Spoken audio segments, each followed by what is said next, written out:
Vous êtes sérieux? Hello there.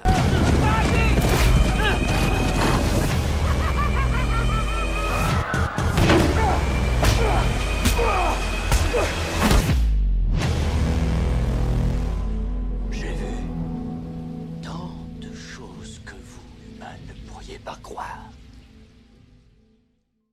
Salut tout le monde, c'est Mehdi, j'espère que vous avez la forme. Et oui, ça y est, il est enfin sorti. Et on va pouvoir parler de tout ça, et ça fait plaisir. La vidéo n'arrive qu'aujourd'hui, certes, mais c'est parce que le film est super dense et qu'il y a énormément de choses à dire. Et il a fallu que je prenne un petit peu de recul parce que si j'avais fait cette vidéo mercredi ou hier, je pense que ça aurait été le meilleur film de tous les temps. Mais sans plus attendre, voici mon avis définitif sur le tant attendu Spider-Man No Way Home.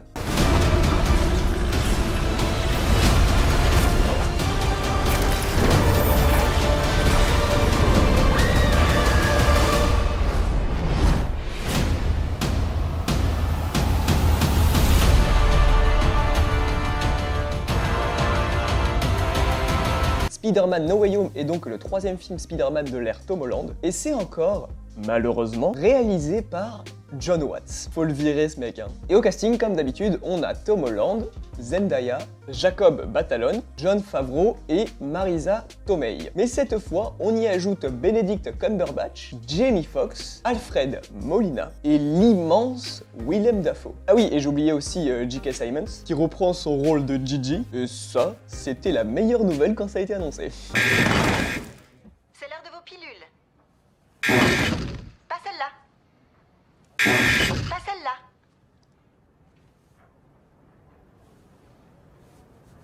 L'histoire du film reprend exactement là où Far From Home s'est fini, c'est-à-dire au moment de la révélation de l'identité de Spider-Man par Mysterio. Du coup, Peter va devoir essayer de vivre avec ça, mais comme ça se passe pas très bien pour lui, il finira par demander de l'aide à Doctor Strange. Et évidemment, ça va mal tourner, et du coup, des ennemis de tous les univers vont débarquer, et Spider-Man va devoir faire face à son plus gros défi. Alors, qu'est-ce que j'ai pensé de ce nouveau Spider-Man? Eh bien, sans vous mentir, j'ai adoré le long métrage. Ce serait mauvaise foi de dire le contraire, ça serait mauvaise foi de dire que je n'ai pas pris mon pied. J'ai bien kiffé ma séance, mais je ne serai pas aussi dithyrambique que la plupart des autres personnes, et j'en ai clairement pas fait mon Spider-Man préféré. Les deux meilleurs pour moi, c'est celui-là, évidemment, celui-là. Mais dans l'ensemble, j'ai adoré, et bordel, dans la salle où j'étais, c'était le feu, pire que Endgame. D'ailleurs oui, tant que j'y pense, petit pic, encore une fois, je suis désolé. Mais celles et ceux qui râlent par rapport à ça, je vais rester poli, mais qu'est-ce que ça peut vous faire en fait? Laissez les gens kiffer, laissez-nous kiffer. Pour moi, je trouve ça juste génial de voir qu'un événement pop culture puisse autant rassembler les gens. Et puis, si vous aimez le vrai cinéma, vous devriez savoir plus que tout le monde qu'être dans une salle obscure, c'est aussi partager des émotions avec les autres. Bref, c'est et ça sera un débat sans fin. On va donc se concentrer sur le film, et il va bien entendu y avoir une partie sans spoiler et une partie avec. D'ailleurs, sans spoiler, c'est parti, et d'ailleurs, je mettrai les timecodes en description. Comme je vous l'ai dit, j'ai adoré vraiment ce nouvel opus. Mais je vous avoue, et ça c'est vraiment ce qui ressortait le plus sur Twitter par exemple, c'est que la première heure est quand même très bancale. Et ça c'est en partie la faute de la mise en scène de Jon Watts, qui, on le sait, il est pas très bon pour ça. Enfin, c'est pas qu'il est pas bon, c'est qu'il n'arrive pas à rendre une identité visuelle propre à ses films. Il va souvent repêcher des idées à droite à gauche. Mais pour moi c'est surtout parce que le ton du film, qui se veut assez dramatique dans la première heure, il est trop tourné vers le fun, alors que ça présente vraiment des événements assez durs pour le personnage principal, assez dur pour Peter. Et j'ai trouvé ça dommage parce que ça aurait gagné en impact si ça avait été un peu plus pris au sérieux. Et je pense qu'il aurait fallu rendre le tout un peu plus dark pour que les émotions ressortent vraiment beaucoup plus au niveau de cette première heure. Donc voilà, on va vraiment se retrouver face à un montage et une réalisation pas très inspirée et qui va clairement manquer d'épique. Je vous prends pour exemple la bataille sur le pont qu'on voit dans la bande-annonce contre Octopus. Enfin, oui, elle est super bien rythmée, ça pète de partout, c'est super divertissant, mais le fait que ça manque d'épique, ça ne la rend pas spécialement marquante. En fait, ce qu'il faut savoir, c'est que dans la première heure du film, j'ai été globalement assez déçu, mais ce qui m'a le plus marqué, et là d'un côté positif, c'est le passage dans la dimension miroir de Strange, qu'on voit d'ailleurs dans la bande-annonce, parce que ouais, là, ça avait de la gueule. Je ne vais pas vous mentir là-dessus. Et d'ailleurs, pour rester sur les visuels, on est face à un film qui fait le job visuellement, c'est super beau dans l'ensemble et ça reste très très propre au niveau des effets spéciaux. Bon, mis à part le lézard qui est clairement dégueulasse, et là de toute façon tout le monde est d'accord, mais ça reste ultra divertissant. Même si personnellement, et je ne sais pas si ça a été beaucoup relevé dans les reviews sur le film, mais je trouve que la plupart des décors, ils sont assez pauvres. Et c'est dommage parce qu'encore une fois, ça va jouer sur le fait que ça va manquer d'impact dans le long métrage. Dans la première heure, ces scènes-là, c'est pas des scènes qu'on va retenir. Et c'est dommage. J'ai vraiment kiffé, hein. Détrompez-vous. Dans l'ensemble, j'ai kiffé le film. Mais je ne suis pas aveugle. Et j'avais quand même de grosses attentes à ce niveau-là. Et c'est, du moins dans la première heure, un poil raté. Mais encore une fois, ça fait le taf, j'ai pris mon pied. J'aime pas être trop exigeant au final avec ce genre de film. Parce que je sais ce que je vais chercher et j'ai eu ce que je recherchais au final. Ensuite, au niveau des retrouvailles avec les méchants, bah personnellement, c'était un gros kiff. Hein. Et là, évidemment, c'est la nostalgie qui va parler. On savait de toute façon à quoi s'attendre en allant voir le film. On y allait tous pour ça, tous pour revivre cette nostalgie. Et revoir les personnages de notre enfance ou même de notre adolescence pour beaucoup, c'était juste un pur kiff. On était tous comme des gosses. C'était super bien de les voir tous alignés sur le même écran. Octopus, le bouffon, Electro, l'homme sable, le lézard. Ouais, enfin, pas le lézard, comme j'ai dit, il est dégueulasse. Mais bref, ça reste un gros kiff. Après, ce que je regrette un peu, et ça a été un des gros problèmes du film, c'est que la plupart des personnages qu'on retrouve ont été un peu marvelisés. Enfin, un peu trop même. Et au niveau de mes goûts personnels, je trouve que l'humour ne fonctionne pas toujours. Et ça en fait ça va être le cas dans la majeure partie du film malheureusement, c'est que l'humour est omniprésent et ça gâche un peu l'expérience. Et je comprends vraiment que ça puisse gâcher le film chez certaines personnes. Parce que ouais,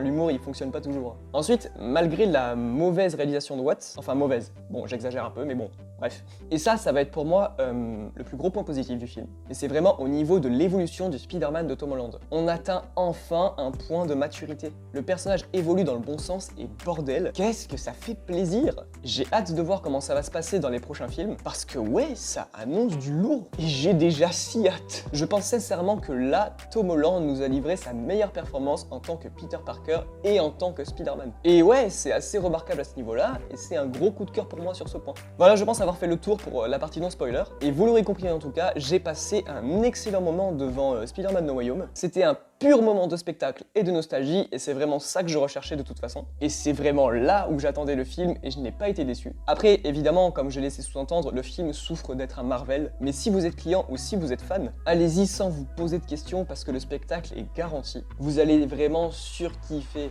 je vous le dis. Pour celles et ceux qui nous quittent, n'oubliez pas le pouce bleu, ça fait plaisir, c'est la récompense. Et si vous êtes nouveau ou nouvelle, n'hésitez pas à vous abonner en activant la petite cloche des notifications. Et vous pouvez me dire aussi en commentaire ce que vous pensez de Spider-Man en général et si vous comptiez aller voir ce nouvel opus. Mais pour les autres, eh bien c'est parti, on va spoiler. Il y en a d'autres qui se baladent dans la nature. On doit les renvoyer. Alors, démêlez-moi tout ce bazar. Oh putain, ça va faire du bien de se libérer. Ouf. Alors, je trouve vraiment que le long métrage prend une autre tournure à partir de la mort de May. La direction que va prendre le récit à partir de là, je la trouve beaucoup mieux gérée et beaucoup mieux racontée que la première heure. Disons qu'on ressent beaucoup plus les émotions et le poids qui pèse sur les épaules de Peter. Après oui, obligatoirement, il faut qu'on en parle, mais Andrew...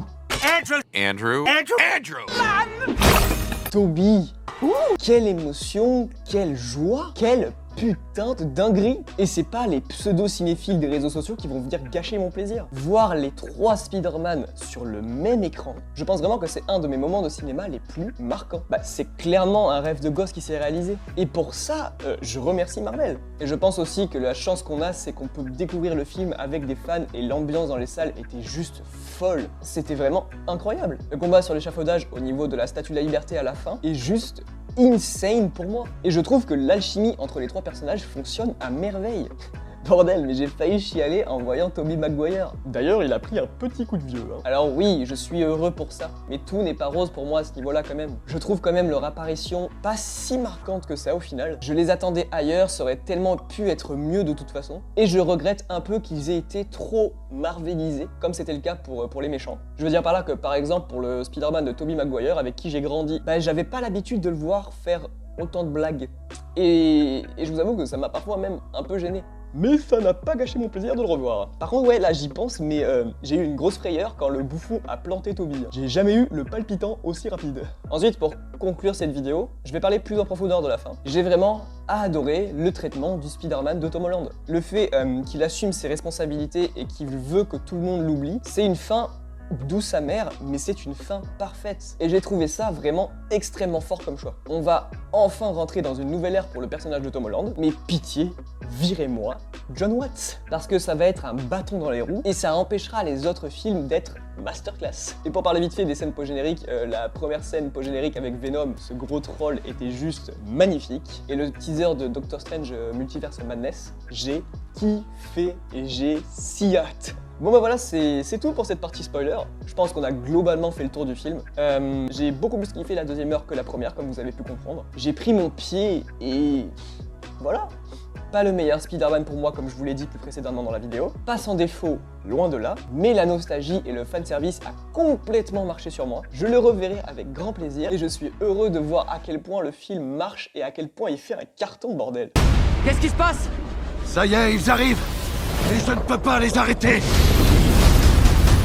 Voilà, c'en est tout de cette petite vidéo avis sur Spider-Man No Way Home, j'espère comme d'habitude qu'elle vous aura plu. Si c'est le cas, n'oubliez pas le pouce bleu, ça fait plaisir, c'est la récompense. Si vous êtes nouveau ou nouvelle, n'hésitez pas à vous abonner en activant la petite cloche des notifications pour ne rien rater des futures vidéos. N'hésitez pas à me dire dans les commentaires juste en bas ce que vous avez pensé du film. Vous pouvez me retrouver sur absolument tous les réseaux qui s'affichent actuellement sur votre écran. Et nous, on se retrouve très vite pour parler de Matrix, je n'ai pas dit duquel. Je vous dis donc à très vite pour une nouvelle vidéo, mais d'ici là, portez-vous bien.